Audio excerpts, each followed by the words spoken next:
我国055万吨驱逐舰已经服役到第5艘，那么未来我军需要多少艘055大驱才够用呢？大家好，欢迎收看本期迷彩虎，我是虎哥。如今我海军的首批8艘055万吨大驱已经全部建成，而随后的交付服役的速度也是相当快。目前第5艘055万吨大驱也已经刷上了全新的舷号105，并且采用了全新的可视化涂装。从这一点上看，第5艘基本上已经是交付状态了。从首舰101南昌舰服役到现在，差不多已经过去了2年多的时间。在这2年的时间内，我们就已经拥有了5艘这样的舰艇，可见我国的发展速度还是非常快的。那么这样一型先进的舰艇，在未来建造多少才是够用的呢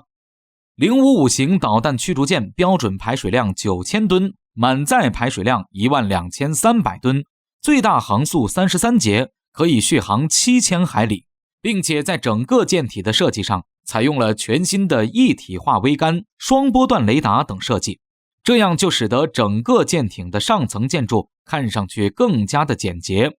另外，055大驱上还配备有超短波电台、电子设备、气象侦察设备、加密数据传输设备以及北斗卫星导航系统。在055大驱的设计上，最引人注目的就是其先进的雷达系统，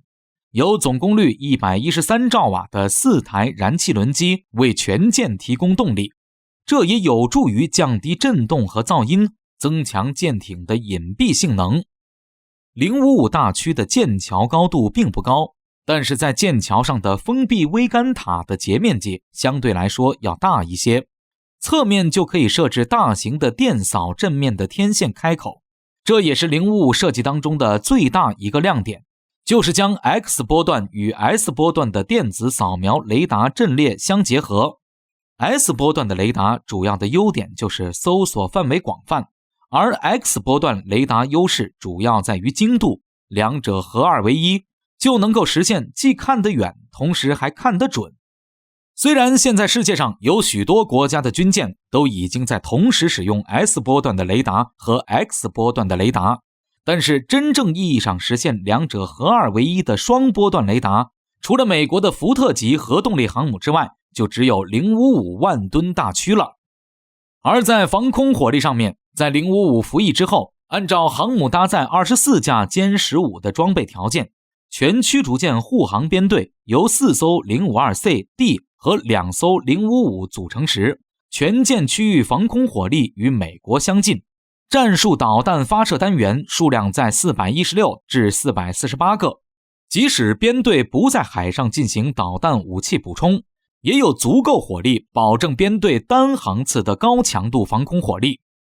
055的服役将实现防空驱逐舰平台大型化，适航性和平台条件将远超 052D。